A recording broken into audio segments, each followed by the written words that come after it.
সত্য বাঁচার উপায় কি? বদনজর সত্য, বদনজর সত্য। কেউ কোনো কিছু দেখে যদি তাবারাকাল্লাহ না বলে, হাদিসে আসছে, মাশাআল্লাহ না বলে, আল্লাহর দিকে সম্বন্ধ না করে, বরং ওরে বাবারে ওরে মারে বলে একটা ভালো তরকারি, ভালো কিছু, ভালো মানুষ, সুন্দর বাচ্চা, ভালো কিছু দেখে রাক্ষসের মতো চায়া, আশ্চর্য হইয়া যদি চায়, তাহলে এটাকে বলা হয় নজরে হাসেদ বা হিংসুকের নজর।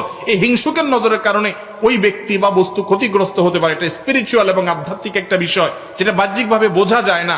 এটা যে ক্ষতি হয়, যারা বদনজরের শিকার হন বিভিন্ন সময়, তারা আঁচ করেন, হাড়ে হাড়ে টের পান। ইমানদারদের জন্য এগুলো আল্লাহ রাব্বুল পক্ষ থেকে এক্সট্রা বোনাস, যে তারা কিছু বিশেষ সুবিধা পায় যেগুলো বেঈমানরা পায় না, ধরতে পারে না। এই জন্য বদনজর থেকে বাঁচার জন্য কি করবেন?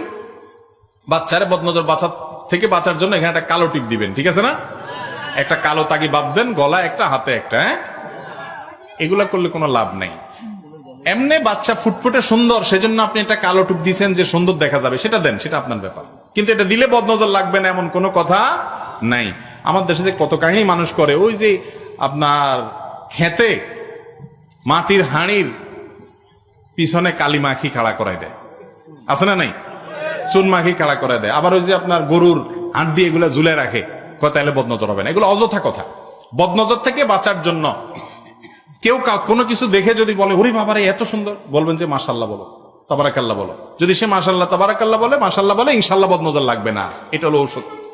আর যদি কারোর বদনজর লাগে গেছে, মনে করেন যে অমুকে এটা দেখি অনেক আশ্চর্য হয়ে গেছে, তার বদনজর লাগছে, আবার সবার সবসময় বদনজর লাগেও না, এরকম কারোরটা যদি লাগছে মনে হয়, তাহলে তারে বলবেন একটু পানি পড়া দাও। তার পানি পড়া, বিশেষ করে পানিতে সে একটু থুতু দিল বা হাত ভিজাই দিল, ওইটা গায়ে বা শরীরে ধুইয়া নিলে যার বদনজর হচ্ছে তার ক্ষতি দূর হয়।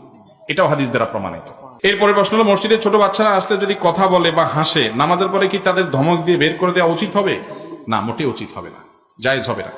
কোনো বাচ্চা মসজিদে আসলো, হাসাহাসি করলো, একটু দুষ্টামি করলো, ধমক দিয়ে তাকে মসজিদ থেকে বের করে দিলে আপনার এটা জায়েজ হবে না। কেন?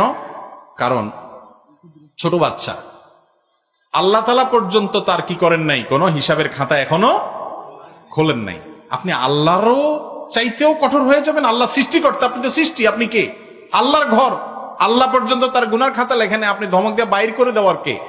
বড় জোর ডাকার পর তারা বুঝাইতে পারেন যে বাবা, ছোট মানুষ তুমি, নামাজের সময় দুষ্টামি করতে হয় না, বুঝাই দিবেন তারা সুন্দর করে।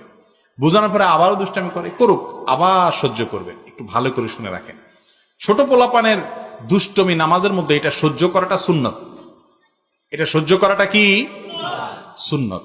দলিল, নবী করিম সাল্লাল্লাহু আলাইহি ওয়াসাল্লাম সিজদায় গেছেন, ওনার নাতি হাসান বা হোসেন রাদিয়াল্লাহু তাআলা আনহুমা